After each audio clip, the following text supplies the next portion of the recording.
আজ আয়কর দফতরের অভিযান। এর আগে দেবাশিস কুমারকে দুবার জিজ্ঞাসাবাদ করেছে ইডি সূত্রে খবর, এই মামলায় সম্প্রতি অমিত গঙ্গোপাধ্যায় নামে এক ব্যবসায়ীর ঠিকানায় অভিযান চালানো হয়। অভিযোগ, কলকাতার একাধিক বিতর্কিত জমির নথি পুরসভা থেকে তৈরি করাতেন ওই ব্যবসায়ী। সেই বিতর্কিত জমি বিক্রি করা হতো অন্যদের। এভাবে বহু টাকা হাতানোর অভিযোগ ওই ব্যবসায়ীর বিরুদ্ধে।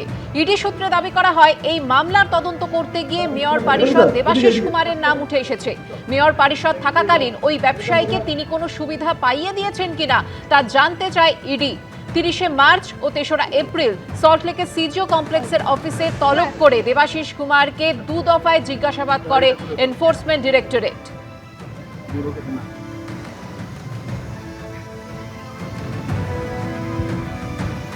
এনফোর্সমেন্ট ডিরেক্টরেটের পর এবার দেবাশিস কুমারের বাড়ি এবং কেন্দ্রীয় নির্বাচনী কার্যালয়ে এবার আইটি দপ্তরের অভিযান।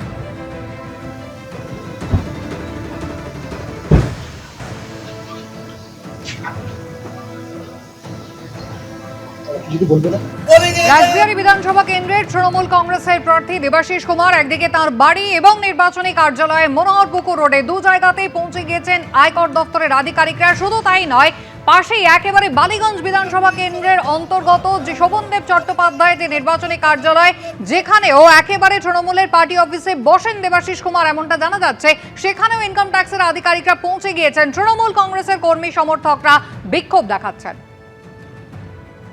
এই নির্বাচনী কার্যালয়টা হচ্ছে শোভনদেব চট্টোপাধ্যায়, এখানকার পৌরপিতা হচ্ছে দেবাশিস কুমার, কিন্তু এই নির্বাচনী কার্যালয়টা টোটালটাই হচ্ছে শোভনদেব চট্টোপাধ্যায়।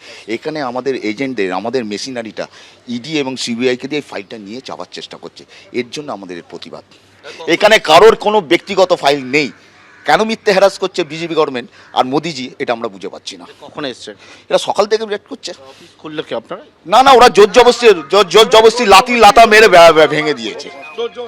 লাতি লাতা মেরে একটা দলের প্রেসিডেন্ট বা দলের কার্যকর্তাদের তো, দলের একটা কর্মীদের তো ডাকা উচিত। এটা ডাকার হ্যাঁ, তারা ভেঙে খুলে দিয়েছে। যার মানে আমরা কেস করবো এটার এগেনস্টে। একটা জিনিস বাড়িতে কারোর জন্য, আপনি ভারতীয় আইন অনুযায়ী কারোর বাড়িতে যদি রেড করা, তার একটা কাগজ দেখাতে হয়। সেই কাগজই নেই, জিজ্ঞেস করুন, দেখাতে বলুন। তৃণমূল কংগ্রেসের পক্ষ থেকে অভিযোগ করা হচ্ছে যে আয়কর দপ্তরের আধিকারিকরা কেন্দ্র বাহিনীকে সঙ্গে নিয়ে এসেছেন। শুধু তাই নয়, একেবারে নির্বাচনী কার্যালয়ের দরজা তারা লাথি মেরে ভেঙেছেন, তালা ভেঙে ভেতরে ঢুকেছেন এবং তৃণমূল কংগ্রেসের নির্বাচন সংক্রান্ত যে সমস্ত কাগজপত্র, ফাইলপত্র ছিল, বেশ কিছু তারা ব্যাগে ভরে নিয়েছেন এবং কিছু ছবিও তুলেছেন, এমনটাই তাদের অভিযোগ।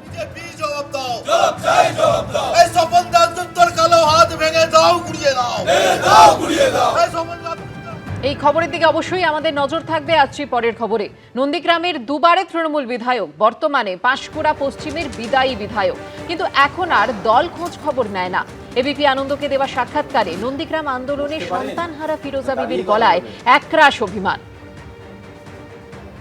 নন্দীগ্রাম আন্দোলনের সময় খবরের শিরোনামে উঠে এসেছিলেন শহীদের মা ফিরোজা বিবি। নন্দীগ্রাম আন্দোলন চলাকালীন মৃত্যু হয়েছিল তার ছোট ছেলের। তৎকালীন বিরোধী দল, বর্তমানে শাসক দল, ফিরোজা বিবিকে শহীদের মা আখ্যা দিয়ে তাকে নির্বাচনেও প্রতিদ্বন্দ্বিতা করিয়েছিলেন এখান থেকে 2009 লোকসভা ভোটের আগে, এবং সেই উপনির্বাচনে তিনি জয়ী হন। আপনি প্রত্যক্ষ রাজনীতি করেন এখন? আর এখন আমি কাজ শেষ হয়ে গেছে, আমার সময় ফুরিয়ে গেছে। আমি তো তখন টিকিটও চাইনি আর দাঁড়াতেও চাইনি। আমাকে তখন দল ভালো মনে করে ছেলে দিয়েছিল, আমি সসম্মানে উত্তীর্ণ হয়েছিলাম। তারপরে আমাকে আবার পাঁশকুড়াতে পাঠালেন 16 সালে। পাঁশকুড়ার টিকিট চাইনি আমি, তাতেও দিলেন। 2016-তে দিয়ে তারপরে আবার 2021-এও দিলেন।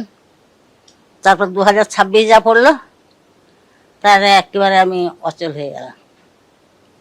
আর দলেরও কোনো যোগাযোগ নেই, আর আমার কোনো কদরই নেই। এখন এই যে আপনি অসুস্থ অবস্থায় রয়েছেন, এখন দেখভাল করে দল? দল এমন দেখভাল করে যে খোঁজ খবর নেয়নি। আপনার সম্পর্কে জিজ্ঞাসাও করে না কেমন আছেন না আছেন? না, কে জিজ্ঞেস করবো? আপনার এখন হাঁটতেও কষ্ট হয় নাকি?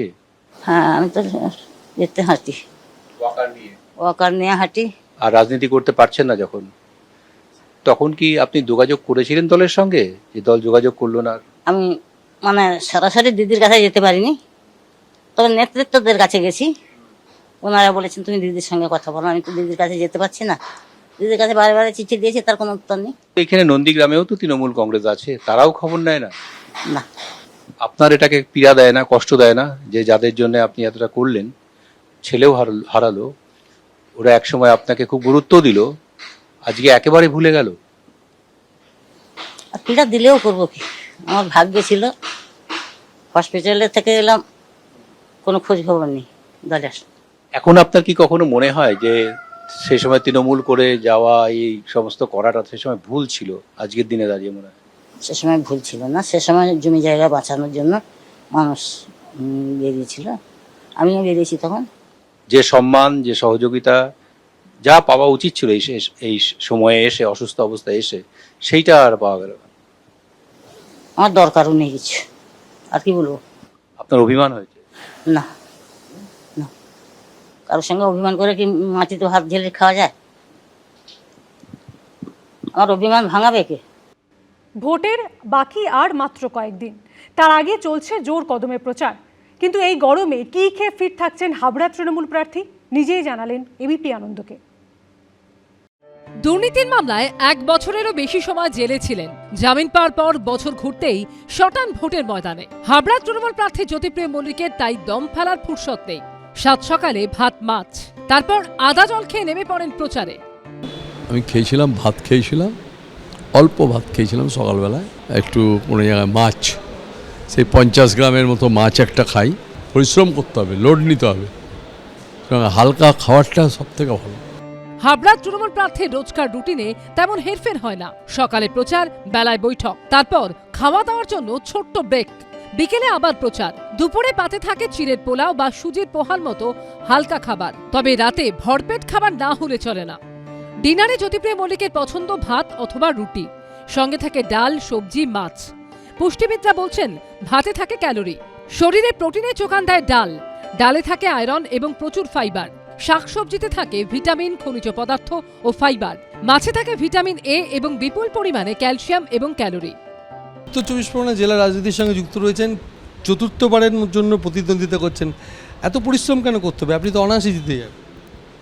না, জিতবো তো নিশ্চয়ই, কিন্তু পরিশ্রমটা করার একটাই কারণ হচ্ছে যে মানুষের কাছে একবার রিচ করা, পৌঁছে যাওয়া। আমার মানুষের কাছে যোগাযোগ প্রচণ্ড আমার হাবড়াতে, কারণ আমি হাবড়ায় সপ্তাহে 5 দিন এসে হাবড়ায় আসি, সপ্তাহে 5 দিন আসি। শনিবার রোববার তো আমাকে পাবেনই, এর মধ্যে আবার 3 দিন এক্সট্রা পাবেন আমাকে। কিন্তু আমার সবথেকে ব্যাপার হচ্ছে যাদের সাথে যোগাযোগ তো আমার প্রতিদিন। আমি চায়ের দোকানে যেয়ে বসি, আমি মুদিখানা দোকানে বসি, না আমার কোনো চাপ নেই। হাবড়াতে আমি এখন দ্বিধাহীন কোনটা বলতে পারি। যদি বলেন যে আমি সংখ্যাটা বলতে পারবো না, যে সংখ্যাটা আমি তো জ্যোতিষী নই, সংখ্যা গুণে বলে দেবো, কিন্তু হাবড়ায় আমি বিপুল মার্জিনে জিতবো। 2023 সালে 27 অক্টোবর রেশন দুর্নীতি মামলায় জ্যোতিপ্রিয় মল্লিককে গ্রেফতার করে এনফোর্সমেন্ট ডিরেক্টরেট। 2025-এর 15 জানুয়ারি ইডির বিশেষ আদালত জামিন দেয় জ্যোতিপ্রিয় মল্লিককে। এবার তিনি হাবড়া তৃণমূল প্রার্থী। ভোটে কি বাজিমাত করতে পারবেন, জানা যাবে 4 মে। শোভনান পালের রিপোর্ট, এবিপি আনন্দ। এবিপি আনন্দ, এগিয়ে থাকে, এগিয়ে রাখে।